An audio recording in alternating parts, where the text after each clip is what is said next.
Person they ask, guys. The clapping guys. Put the clapping! Put the screaming rootin' chant, please, for Sally Firth!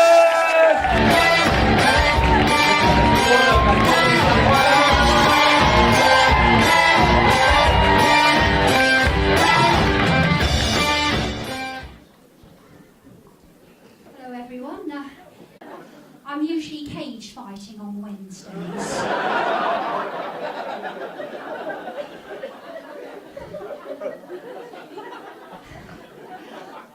Some of you may know me as the Kilburn Killer.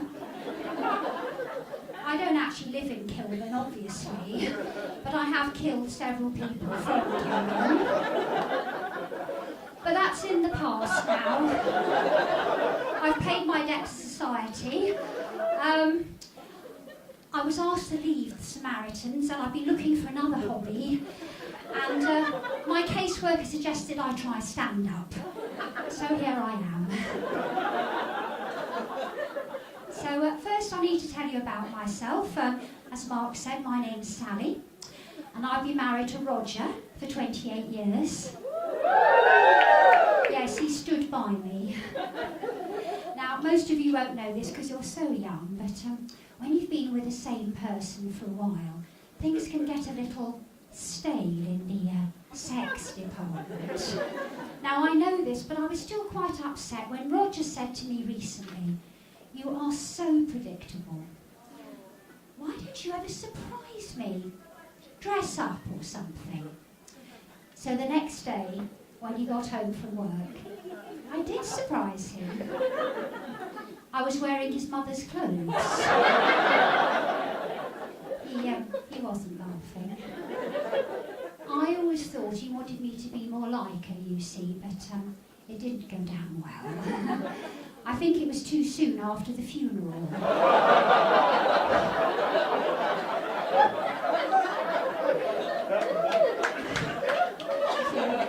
He wasn't clapping. Now, if I'd known Roger had a heart condition, I probably wouldn't have given up on that first aid course. But the ambulance men were amazing. I take my hat off to them. It was Roger's mother's hat, obviously. Now, you might think that was unkind, but Roger's been doing a number of things recently that really irritate me, like waking up. A few days later, I had a surprise. I was in the supermarket and I needed the loo. And you know what? They've got a condom machine in the ladies at Tesco. I know you're surprised, aren't you? You thought I shopped at Waitrose, didn't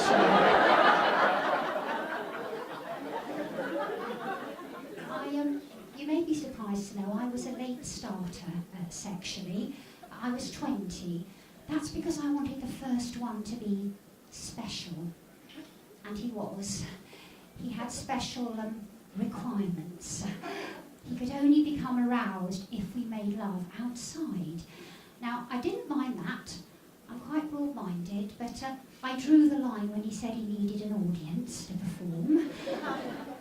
The one after that liked to cover me in baby oil while watching videos of Only Fools and Horses. Then he asked me to dress up as Trigger and call him Dave.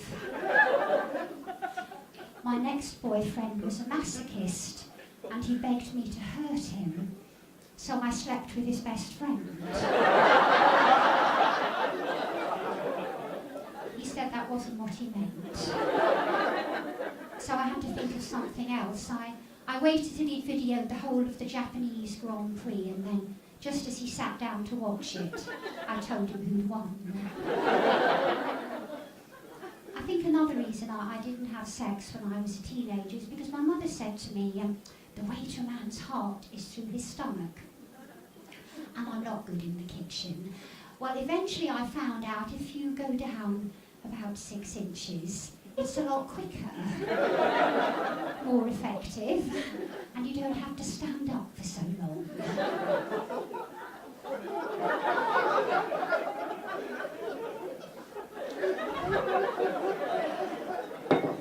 When I was at school, my mum mum was a lollipop lady. She had a very big round head and a little skinny body. That's a proper joke. If she saw someone ugly crossing the road, she'd say, well, he can't help what he looks like, but he could stay indoors. She said that when she first saw Roger. But I wasn't put off. Within weeks of our meeting, we'd moved in together and we were doing the things that married people do, having sex when only one person wants it. You wait. Not having sex because the other person doesn't want it, and lying together silently, side by side in the darkness, after sex, which neither of us wanted, but both of us thought the other one did.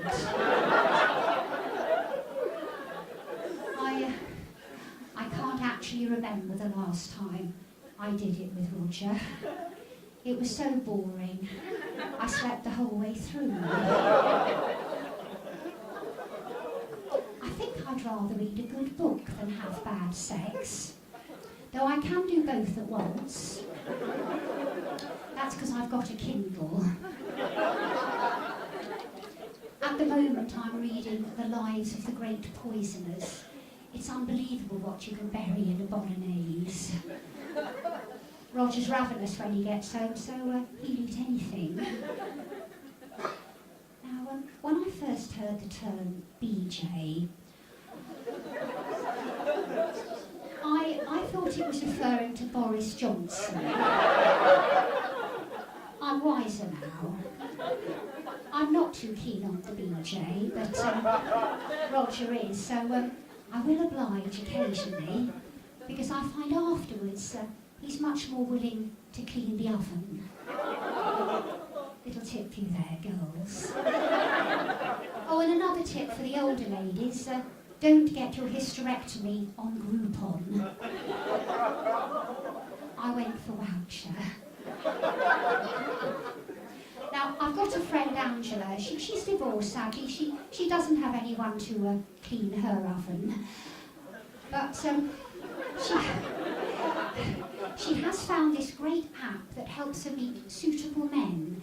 It's called Check a Trade. So, in the last 6 months, she's had her whole house rewired while she was going out with an electrician. Had her brickwork repointed when her boyfriend was a builder. And at the moment she's being serviced, her car's being serviced because her present partner's a mechanic. She slipped up though when she slept with a carpenter. He left without even putting up a shelf, though he had filled in a few holes. Another proper joke. Angela brought one of her boyfriends home to meet her children. The first thing her daughter said to him was, "Are you going to be my new daddy?" And that was a bit awkward because Emily's 22 and Dean can't be more than 35. So I gather there was a stunned silence, and then Simon, her son, came in with, "Well, if you are going to be my new daddy, you're going to have to sleep with Tanya from the coffee shop and then blow all your redundancy money on a Harley Davidson." Angela showed me a photograph of part of one of her boyfriends. I think it was Dean, but it was too close up for me to tell, and it didn't make me want to see the rest of him. Now, you can call me old-fashioned, but when I was a girl, if a man waved his willy at you, you called the police. Another thing that's changed is how quickly men expect you to sleep with them. Angela's told me it's as soon as on the 3rd date. I know. In my day, the furthest I'd go on a 3rd date is let a boy try and unhook my bra, and if he did succeed, it was generally a disappointment to both of us. When a man came back to my flat, I liked to have music in the background on a cassette player. Once when I was drunk, I pressed record instead of play. Now, there wasn't a problem at the time, but when I was next entertaining, yes, I did Roger made the depressed play. And my boyfriend and I found ourselves listening to me shouting detailed instructions to another man. I told him I was encouraging the plumber in his efforts to unblock my drain. As I get older, I find making decisions harder. You know, each day I have to decide, what shall I wear? What shall I cook for dinner tonight? Which of Roger's friends shall I sleep with? I'm joking. He hasn't got any friends. Now, I've got so lovely friends. When we were younger, we likened ourselves to the girls in Sex and the City. Nowadays, it's more like celibacy in the suburbs. Though one of my friends is getting more action than she can handle, and that's because her husband's waiting for a prostate operation. He thinks his equipment won't work afterwards. She's tried everything she can to put him off, but he won't leave her alone. She's trying big knickers, baggy bras, and as a last resort, ankle socks, topped off with a gimp mask. But that only seemed to inflame him further. I do my best not to overstimulate Roger, and to that end I only ever serve decaffeinated coffee in the evenings as a precaution. But if I really want to dampen his ardour, I replace his Viagra with laxatives.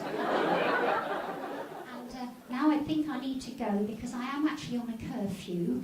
And I think by the time I get home, Roger will have finished cleaning the oven. I'm Sally Firth. You're lovely. Thank you very much.